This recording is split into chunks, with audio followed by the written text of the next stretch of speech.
Reconstruire un pont autoroutier en 5 jours au lieu de 2 ans. C'est le défi que croit pouvoir relever le ministère des Transports. Vous avez bien entendu, grâce à une méthode ultra moderne qui n'est pas encore utilisée, mais qui pourrait le devenir. Andy Saint-André.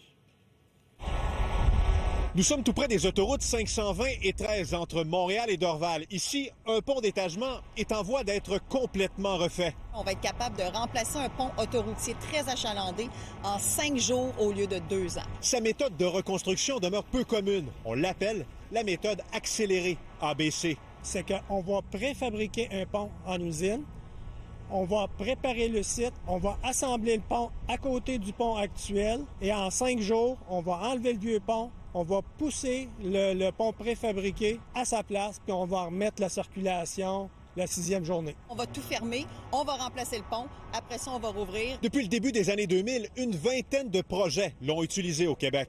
On a déjà fait quelques projets de plus petite envergure, mais c'est la première fois qu'on fera un projet aussi gros en ABC de A à Z. Pour un échangeur autoroutier en milieu urbain, c'est ça la particularité.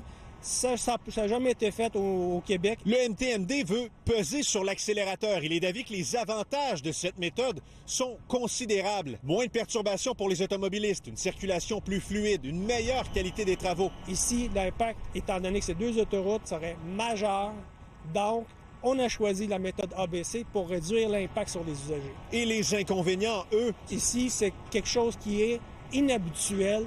Donc, le risque de l'inconnu est plus élevé. C'est quelque chose qui, généralement, coûte un petit peu plus cher que la méthode conventionnelle. Somme toute, finalement, la bonne nouvelle ici, c'est qu'en plus, au final, ça va coûter le même prix que si on avait pris la méthode conventionnelle parce que le contrat était plus bas que l'évaluation qu'on avait faite au départ. Une trentaine de projets ABC sont en cours d'analyse dans la province. Le personnel doit bien sûr être formé, tout comme les firmes externes. Dans ce cas particulier-là, pour développer notre propre expertise au ministère des Transports, le suivi de l'entrepreneur durant la réalisation va être fait par nos propres ingénieurs. Pour développer notre expertise, c'est le rêve des gens de se dire, on est-tu capable au Québec de faire des chantiers plus vite, de livrer des infrastructures plus vite? Andy Saint-André, TVA Nouvelles, Montréal.